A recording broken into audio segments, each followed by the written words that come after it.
नमस्कार, कान्तिपुर समाचारमा स्वागत छ। म अनिता शाह। सुरु गरौं मुख्य समाचारबाट। प्रतिनिधि सभामा सांसदको प्रश्नको जवाफ दिँदै प्रधानमन्त्री दाहाल ऊर्जा व्यापारबाट आर्थिक समृद्धि हासिल गर्न सकिने भनाए।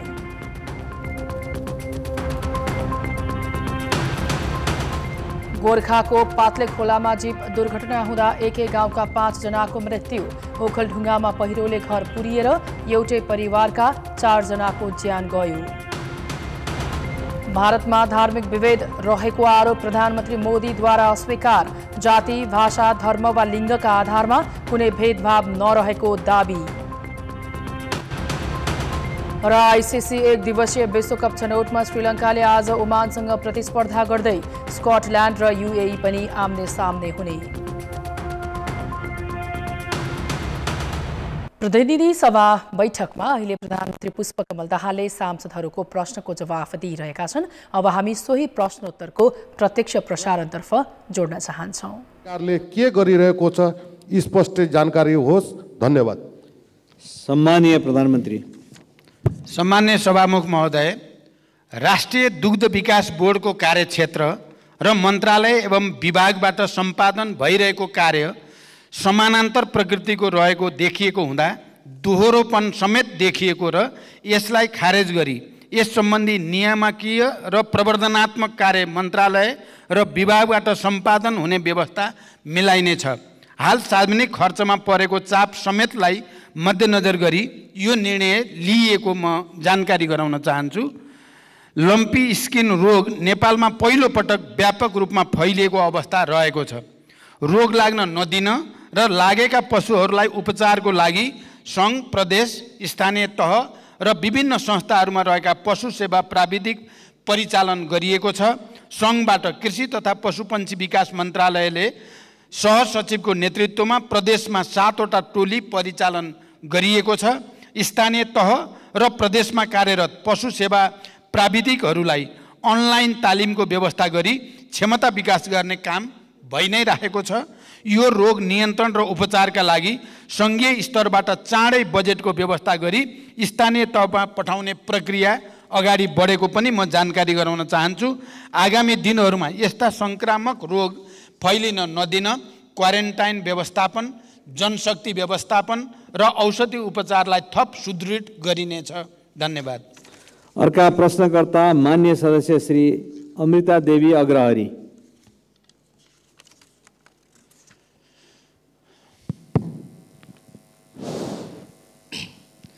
सम्मानीय सभामुख महोदय, सम्मानीय प्रधानमन्त्रीज्यूसँग मेरो प्रश्न थियो, विषय नागरिकताको थियो। अब नागरिकता समस्या सर्वोच्चबाट चाहिँ अनुमोदन भइसकेको हुनाले मेरो प्रश्न चाहिँ छोटो भइसकेको छ। म अवश्य केही अब अरू कुरा छोडेर केही भन्न चाहन्छु। नागरिकता जस्तो संवेदनशील विषयमा देशलाई विभाजन गर्ने र राजनीतिक दावपेचको विषय बनाउनु हुँदैन। यहाँ बसेका जति हामी सांसदहरू थियौँ, सबै पक्षबाट जन्मसिद्ध नागरिकको सन्तानलाई नागरिकता मिल्नै पर्छ भन्ने सबै चाहिँ मान्यजीहरूबाट म सुन्दै आएको थिएँ। यहाँ नागरिकताको विरोधी मैले कसैलाई देखेन। हामीले जे देख्यो यहाँ सिस्टमको लागि कुरा उठेको थियो। किनभने विधिको शासनमा जबसम्म चाहिँ देश सिस्टममा चल्दैन तबसम्म देशको भविष्य हुँदैन। सिस्टमको विरोध मात्र गरिएको हामीले देख्यो। कसैको यो मान्यता चाहिँ यस्तो थिएन। तपाईको केही प्रश्न छ? मेरो प्रश्न यही नै हो। प्रश्नमा जानुहोस्। सभामुख महोदय, दोबारा फेरि चाहिँ हाम्रो प्रधानमन्त्रीज्यूबाट चाहिँ विधिको शासन ख्याल गरेर मात्र अगाडि बढ्नुपर्छ, नत्र लाखौँ चाहिँ अरबौँ खर्च गरेर यो प्रतिनिधि सभाका चाहिँ के अरे उत्पादन भएको हो। अनि प्रतिनिधि सभालाई चाहिँ माइनस गरेर अगाडि बढ्नु यो पनि देशको लागि दुर्भाग्य हुन्छ। फेरि चाहिँ भविष्यमा यस्तो चाहिँ कुरा नदोहोऱ्याओस् भन्ने चाहिँ मेरो प्रश्न हो। धन्यवाद। सम्माननीय प्रधानमन्त्रीज्यू। सम्मान्य सभामुख महोदय, माननीय सदस्यले नागरिकता सम्बन्धी उठाएको प्रश्न र उहाँले नै भनि नै सक्नुभयो, हिजो मात्रै सम्मानित अदालतबाट यो बारेमा फैसला आइसकेपछि उहाँले उठाउनु भएको प्रश्नको जवाब अदालत स्वयंले दिइसकेको हुनाले मैले दिइराख्नुपर्ने आवश्यकता भएन। मलाई जहाँसम्म लाग्छ तपाईँले अहिले पनि नागरिकता जस्तो संवेदनशील विषयमा यो प्रतिनिधि सभा या हाम्रो राष्ट्रिय राजनीतिमा सहमतिबाट जानुपर्छ भन्नेमा मेरो पनि बुझाइ त्यस्तै नै छ। र मैले के बुझेको छु भने अहिले प्रतिपक्षमा रहनुभएका दलका नेताहरू पनि हिजो सत्तापक्षमा हुँदा अहिले हामीले जुन नागरिकताको जस्तो विधेयक अगाडि बढाएका हौँ त्यसमा हाम्रो मूलभूत रूपमा म सहमति नै देख्छु। तैपनि नागरिकता जस्तो संवेदनशील विषयमा देश विभाजित नहोस्, संसद विभाजित नहोस् भन्ने कुरामा तपाईँले गराउनु भएको ध्यानाकर्षणप्रति मैले ध्यानाकर्षण भएको जानकारी गराउँछु। धन्यवाद। अर्का प्रश्नकर्ता माननीय सदस्य श्री अर्जुन नरसिंह केसी।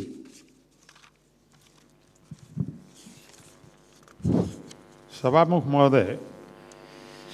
महोदय मार्फत म प्रधानमन्त्रीलाई प्रश्न गर्न चाहन्छु।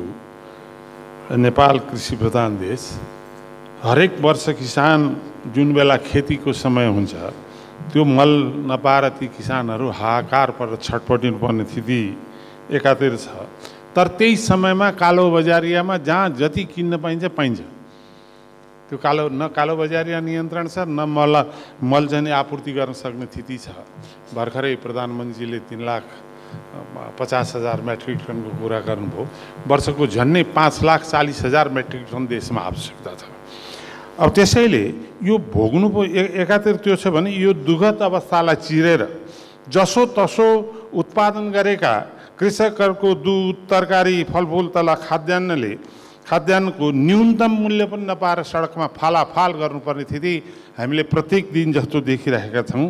र त्यो सँगसँगै अर्कोतिर उपभोक्ताले चर्को मूल्य चुकाउनु पर्ने स्थिति जुन छ, त्यो स्थितिको अन्त्य के यो वर्ष अन्त्य हुनसक्छ? त्यसमा विश्वास गर्न सकिन्छ? त्यसमा सरकार साँच्चै दृढ छ? धन्यवाद। सम्माननीय प्रधानमन्त्री। सम्मान्य सभामुख महोदय, कृषि उपजको बजार प्रणालीमा कृषकले न्यून मूल्य पाउने र उपभोक्ताले चर्को मूल्य तिर्नुपर्ने अवस्थाको अन्त्य गर्न प्रमुख खाद्यान्न बालीको सिजन पूर्व नै समर्थन मूल्य तोक्ने व्यवस्था नेपाल सरकारले गरेको छ। दूध उत्पादक कृषकहरूले पाउने न्यूनतम मूल्य तोकिएको छ भने उखु उत्पादक कृषकहरूलाई रु 70 प्रति क्विन्टलको हिसाबले अनुदान उपलब्ध गराउने व्यवस्था मिलाइएको छ। तरकारीको बजार प्रणालीमा देखिएका समस्या समाधान गर्न विकेन्द्रित प्रणाली अपनाई प्रदेश सरकार र स्थानीय सरकारलाई समेत जिम्मेवार बनाउने गरी कार्य अगाडि बढेको छ। आधुनिक कृषि बजार पूर्वाधारहरूको विकास तथा व्यवसायीहरूसँगको सहकार्यमा खरिद सुनिश्चितता गर्ने गरी कार्यक्रम सञ्चालित छन्। बजारको माग अनुसार नाशवान कृषि उपजको उत्पादन गर्न बजार सूचना प्रणाली स्थापना गरी कृषकहरूलाई सुसूचित गर्ने कार्यक्रम बनाइएको छ। बढी उत्पादन भएको कृषि उत्पादन कोल्ड स्टोरमा राख्न सक्ने गरी पूर्वाधार विकासको कार्य अगाडि बढिरहेको छ। सरकारले केही कृषि उपजको न्यूनतम समर्थन मूल्य तोकिसकेको छ भने मान्य सदस्यहरूको सुझाव अनुसार सम्भव भएसम्म अन्य उपजको पनि न्यूनतम समर्थन मूल्य तोक्दै जाने सरकारको नीति रहेको जानकारी गराउन चाहन्छु। धन्यवाद। अर्का प्रश्नकर्ता मान्य सदस्य श्री अशोक कुमार चौधरी। सम्मान्य प्रधानमन्त्रीज्यू, मेरो नाम नोट गर्नुहोला। मेरो नाम अशोक कुमार चौधरी, फेरि भुल्नुहोला। सम्मान्य सभामुख महोदय, म सभामुख मार्फत प्रधानमन्त्रीज्यूलाई केही प्रश्न गर्न चाहन्छु। सम्मान्य प्रधानमन्त्रीज्यूले स्वयं 2080 जेठ 22 को सम्मानित सदनको बैठकमा सीमा सुरक्षा समस्या हल गर्दै लाने बताउनुभयो। तर भारततर्फ 4262 स्थानमा सीमा स्तम्भ मर्मत गर्नुपर्ने, 1533 सीमा स्तम्भ हराएको र चीनसँग 2वटा सीमा स्तम्भ निर्माण गर्नुपर्ने महालेखाको प्रतिवेदन 2079 मा छ। सभामुख महोदय, राष्ट्रिय अखण्डता, स्वाधीनता, राष्ट्रियतासँग जोडिएको सीमा रक्षा, निर्माण र मर्मतका लागि यो सरकारबाट आवश्यक बजेटको विनियोजन नहुनु सरकारको लाचारी र लम्पसारवादको प्रकाष्ठ हो? के सरकार स्वयं राष्ट्रियता कमजोर बनाउन लागेको हो? होइन भने राष्ट्रिय हितको रक्षा गर्न सरकारलाई के कुराले रोकेको छ?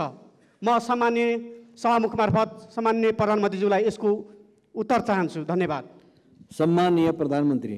सम्माननीय सभामुख महोदय, नेपालको सार्वभौम सत्ता, राष्ट्रिय स्वतन्त्रता, भौगोलिक अखण्डता, सीमानाको सुरक्षा, राष्ट्रिय एकता लगायत राष्ट्रिय हितको रक्षाको लागि सरकार संवेदनशील र निरन्तर प्रयत्नशील रहेको जानकारी म गराउन चाहन्छु।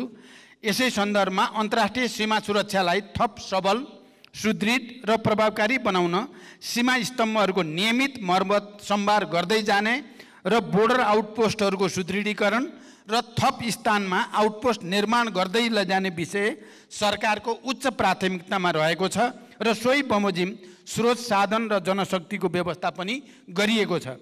हालसम्म स्थापना भएका 250 बोर्डर आउटपोस्टहरूमध्ये 128वटाको भौतिक संरचना निर्माण भएको र चालु आर्थिक वर्ष 79-80 सम्ममा थप 10 बोर्डर आउटपोस्टहरू निर्माण सम्पन्न हुनेछन् र यो विषयमा सरकार गम्भीर रहेको छ र यसमा राष्ट्रिय एकता, हाम्रो पहिले नै बोर्डरको विषयमा नेपालको राष्ट्रिय स्वतन्त्रताको विषय, सार्वभौम सत्ताको विषय, भौगोलिक अखण्डताको विषय र सिमानाको सुरक्षाको विषयमा एउटा बृहत्तर राष्ट्रिय एकता नेपालमा भएको कुरा सम्मानित सदनमा नै धेरैचोटि प्रमाणित भएको तथ्य म स्पष्ट गर्न चाहन्छु। धन्यवाद।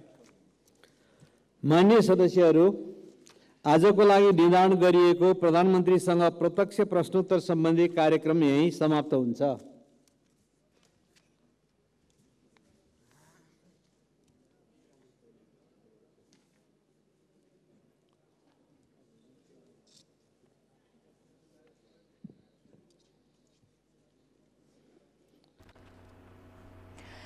प्रधानमन्त्री पुष्पकमल दाहालले प्रतिनिधि सभाको बैठकमा सांसदहरूले उठाएका प्रश्नको जवाफ दिएका छन्। सांसदहरूले पशुमा लागेको लम्पे स्किन रोगको नियन्त्रण, मूल्य नपाएर किसानले सडकमै तरकारी फाल्नुपर्ने अवस्था, सीमा विवाद लगायतका प्रश्न सोधेका थिए।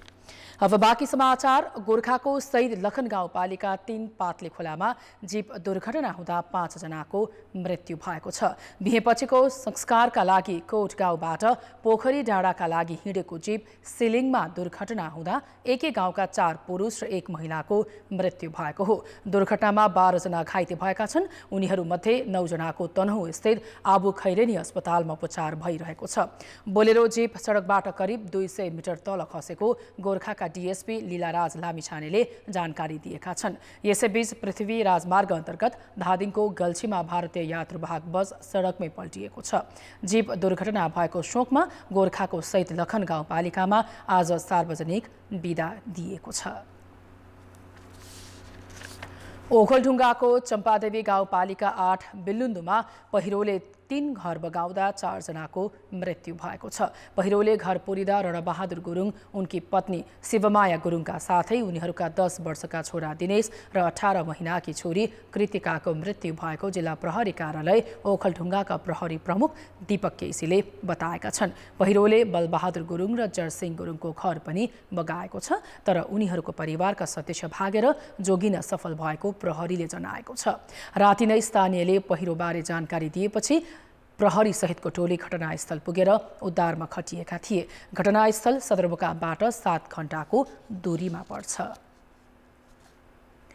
यसैबीच महाकाली राजमार्गको दार्चुला गोकुलेश्वर सडक खण्ड वर्षापछिको पहिरोका कारण अवरुद्ध भएको छ। गैरातीको वर्षाका कारण ढुङ्गा र माटोको लेदोले भरिएपछि लामो तथा छोटो दूरीका यातायात अवरुद्ध भएका छन्। सो सडक खण्डको महाकाली नगरपालिका 8 असीगडामा माथिबाट झरेको माटो र ढुङ्गा सडकमा जम्मा भएपछि सडक अवरुद्ध भएको स्थानीय भोजराज जोशीले बताएका छन्। यससँगै दार्चुलाबाट महेन्द्रनगरका लागि घोडेको सवारी साधन बिहानैबाट असीगडामा रोकिएका छन्। स्थानीय रुटमा चल्ने गाडी पनि गन्तव्यमा जान सकेका छैनन्। काठमाडौँ महानगरपालिकाले रोकेको 8औं कान्तिपुर हिसान शैक्षिक मेला आजदेखि पुनः सुरु भएको छ। काठमाडौँको भ्रिकुटी मण्डपस्थित प्रदर्शनी हलमा मेला सुरु भएको हो। उच्च शिक्षालय तथा माध्यमिक विद्यालय संघ नेपाल हिसान र कान्तिपुर पब्लिकेशन्सको संयुक्त आयोजनामा शैक्षिक मेला सुरु भएको हो। एसई र कक्षा 12 को परीक्षा दिई नतिजा पर्खेर बसेका विद्यार्थी र उनीहरूका अभिभावकलाई लक्षित गर्दै मेला आयोजना गरिएको छ। मेलामा 100 भन्दा बढी शैक्षिक संस्थाका स्टल राखिएको छ। जेठ 32 गते सभामुख देवराज घिमिरेले उद्घाटन गरेपछि सुरु भएको मेला सोही दिन काठमाडौँ महानगरपालिकाले हस्तक्षेप गरी बन्द गराएको थियो। अब जनमतमा हाम्रो प्रश्न छ, बाढी पहिरोमा परेकाहरूको खोजी र उद्धारमा किन ढिलाइ भएको होला? ए. भौगोलिक कठिनाई, बी. तदारुकताको कमी र सी. शोध साधनको अभाव। जनमतको अन्तिम परिणाम आज बेलुकी 8 बजेको कान्तिपुर समाचारमा प्रसारण गर्नेछौँ। कृपया NEWS न्युज स्पेस AB वा C टाइप गरी 34001मा SMS गरी आफ्नो मत व्यक्त गर्नुहोला। अमेरिका भ्रमणमा रहेका भारतका प्रधानमन्त्री नरेन्द्र मोदीले भारतमा धार्मिक विभेद रहेको कुरा अस्वीकार गरेका छन्। अमेरिकी राष्ट्रपति जो बाइडेनसँग व्हाइट हाउसमा भएको द्विपक्षीय भेटवार्तापछि आयोजित संयुक्त पत्रकार सम्मेलनमा सोधिएको प्रश्नको जवाफमा मोदीले यस्तो बताएका हुन्। एकजना महिला पत्रकारले मोदीको शासन अन्तर्गत भारतमा मानवाधिकारको स्थिति कमजोर रहेको र खास गरी अल्पसंख्यक तथा मुस्लिमप्रति असमान व्यवहार गरिएको भनेर अधिकारवादी समूहले लगाउने गरेको आरोपबारे प्रश्न गरेकी थिइन्। मोदीले भारत लोकतान्त्रिक देश भएको र जाति, भाषा, धर्म वा लिङ्गका आधारमा कुनै भेदभाव नरहेको दाबी गरेका थिए। अमेरिकाको विदेश मन्त्रालयले केही साता अघि जारी गरेको एक प्रतिवेदनमा समेत भारतमा धार्मिक विश्वासका आधारमा विभेद गरिने गरेको र सरकार विरोधी पत्रकारहरूमाथि कडा कारबाही गर्ने आरोप लगाइएको थियो। पत्रकार सम्मेलनमा राष्ट्रपति बाइडेनले मोदीसँगको वार्तामा मानवाधिकार र अन्य लोकतान्त्रिक मूल्य मान्यताका विषयमा छलफल गरेको बताएका थिए। सन् 2014मा सत्ता सम्हाले यता मोदीले यसरी कुनै पत्रकार सम्मेलनमा पत्रकारका प्रश्न लिएको यो पहिलो पटक भएको CNNले टिप्पणी गरेको छ। मोदी अमेरिका भ्रमणमा पुग्नु अघि सत्तारूढ डेमोक्रेटिक पार्टीकै 75 जना सांसद तथा सिनेटरले बाइडेनलाई संयुक्त पत्र लेख्दै मानवाधिकारका विषयमा मोदीसँग कुरा उठाउन आग्रह गरेका थिए। संयुक्त पत्रकार सम्मेलनमा पत्रकारहरूबाट प्रश्न लिने नलिने भन्ने विषयमा पनि भारतीय र अमेरिकी अधिकारी बीच गहन छलफल भएको अमेरिकी सञ्चार माध्यमको भनाइ छ। द्विपक्षीय व्यापार र चीनलाई टक्कर दिन भारतको आवश्यकताले गर्दा विश्वको सबैभन्दा ठूलो लोकतन्त्र भारतमा मानवाधिकारको अवस्थाको आलोचना गर्न वाशिंटनलाई कठिन रहेको रोयटर्सले टिप्पणी गरेको छ। बाइडेनसँगको संयुक्त पत्रकार सम्मेलनपछि मोदीले अमेरिकी संसदको दुवै सदनको संयुक्त बैठकलाई सम्बोधन गरेका थिए। 2 जना महिला मुस्लिम सांसद सहित आधा दर्जन डेमोक्रेट सांसदले मोदीको सम्बोधन बहिष्कार गरेको अमेरिकी सञ्चार माध्यमले जनाएका छन्। खेलकुद समाचार। जिम्बाब्वेमा जारी आइसिसी 1 दिवसीय विश्वकपको ग्लोबल छनौटमा आज ओमान र श्रीलङ्का आम्ने सामने हुँदैछन्। यो खेल दिउँसो 1:15 बजे क्वीन्स स्पोर्ट्स क्लबमा हुनेछ। यी दुई टिम 1 दिवसीय फर्मेटमा इतिहासमा पहिलो पटक खेल्न लागेका हुन्। एसोसिएट राष्ट्र ओमान लगातार तेस्रो जितको खोजीमा हुनेछ। यसअघि पहिलो खेलमा ओमानले आयरल्यान्डलाई 5 विकेटले हराएको थियो भने UAE सँगको खेलमा पनि ओमान 5 विकेटले नै विजयी भएको थियो। समूह B अन्तर्गत हुने यो खेलमा पनि एसियाली च्याम्पियन श्रीलङ्का विरुद्ध ओमान जितको खोजीमा हुनेछ, तर श्रीलङ्का विरुद्ध जित निकै कठिन देखिन्छ। श्रीलङ्का ओमानलाई हराउँदै प्रतियोगितामा विजय सुरुवात गर्ने लक्ष्यमा हुनेछ। यस्तै सोही समयमा बुलायोमा स्कटल्यान्ड र UAE पनि भिड्दैछन्। UAE आजको खेलसँगै प्रतियोगितामा पुनरागमन गर्ने लक्ष्यमा छ। स्कटल्यान्डले भने आफ्नो पहिलो खेलमा आयरल्यान्ड विरुद्ध 1 विकेटको रोमाञ्चक जित दर्ता गरेको थियो। प्रतियोगितामा 2 समूहमा 10 टिम छन्। प्रत्येक टिममा शीर्ष 3 मा रहने टोली सुपर 6 मा प्रवेश गर्नेछन्। सुपर 6 को फाइनलमा पुग्ने 2 टोलीले भारतमा हुने आइसिसी 1 दिवसीय विश्वकपमा स्थान बनाउनेछन्। कान्तिपुर समाचार अहिलेलाई सकियो। कान्तिपुर टेलिभिजन हेर्दै गर्नुहोला। नमस्कार।